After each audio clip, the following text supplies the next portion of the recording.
ఆదికాండము 24వ అధ్యాయం మీకోసం. అబ్రహాము తన దాసుడిని పిలిచి, నేను నివాసముంటున్న కానాను దేశంలో కాకుండా నా స్వదేశంలో ఉన్న బంధువుల్లో ఒక అమ్మాయిని తెచ్చి నా కుమారుడైన ఇస్సాకుకు ఇచ్చి వివాహం చెయ్యాలి అని చెప్పి ప్రమాణం చేయించుకుంటారు. అలా ఆ దాసుడు ప్రమాణం చేసి, ఒకవేళ ఆమె నాతో రావడానికి ఇష్టపడకపోతే మాత్రం నేను నీ కుమారుడైన ఇస్సాకును తీసుకుని వెళ్ళి అడిగెదా అని అడగగా, అందుకు అబ్రహాము, నీకు ముందుగా యెహోవా తన దూతను అక్కడికి పంపుతారు. అయితే ఒకవేళ ఆమె ఇష్టపడకపోతే మాత్రం ఈ ప్రమాణము నుండి నీకు విడుదల ఉంటుంది అని చెప్తారు. అలా ఆ దాసుడు నాహోరు ఉంటున్న పట్టణమునకు విలువైన శ్రేష్టమైన వస్తువులను తీసుకుని వెళ్తారు. సాయంత్ర సమయాన కొంతమంది స్త్రీలు బావి దగ్గర నీళ్లు చేదుకుంటూ ఆ దాసునికి కనిపిస్తారు. అప్పుడు అబ్రహాము దాసుడు, నా యజమాను దేవుడైన యెహోవా, ఇక్కడ పిల్లలు నీళ్లు కోసం ఇక్కడికి వస్తున్నారు.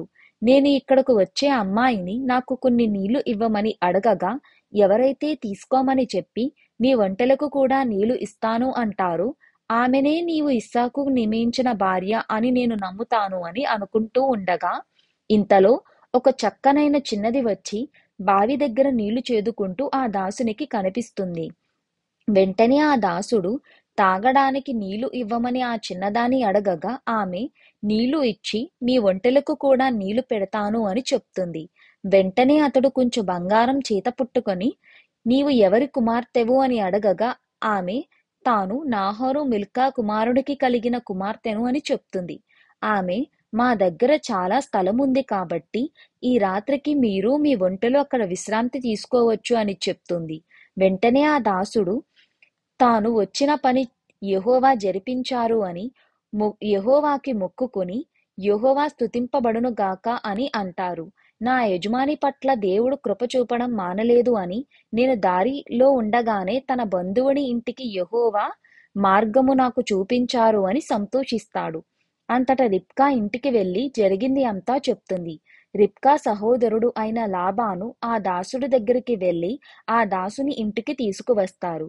అతడు, నేను అబ్రహాము దాసుడనని, తాను ఇస్సాకు కోసం వచ్చాను అని జరిగిందంతా చెప్తారు. మీకు ఇష్టమో కాదో చెప్పమని అడుగుతారు. అందుకు లాబాను రిబ్కా తండ్రి అయిన బెతూయేలును, ఇది యెహోవా కార్యము, మేము దీనికి అవును అని కాని కాదు అని కాని చెప్పము అని రిబ్కాను తన నిర్ణయం చెప్పమని అడుగుతారు. రిబ్కా సంతోషముగా ఒప్పుకుంటుంది. అయితే ఆ రాత్రి అక్కడ విశ్రాంతి తీసుకుని ఉదయాన్నే రిబ్కాను తీసుకుని వెళ్తాను అని ఆ దాసుడు అడగగా వారు సరే అంటారు.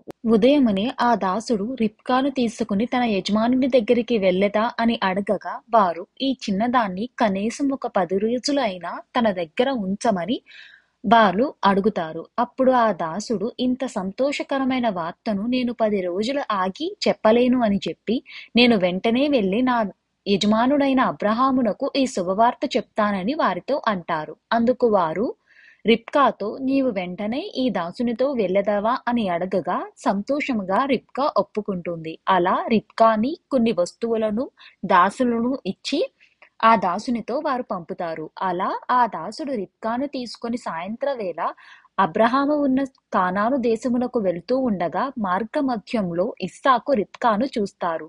రిబ్కాను చూసిన మొదట క్షణము నుండే ఇస్సాకుకు చాలా ప్రేమ కలుగుతుంది. ఇలా రిబ్కాకు ఇస్సాకుకు వివాహం జరుగుతుంది.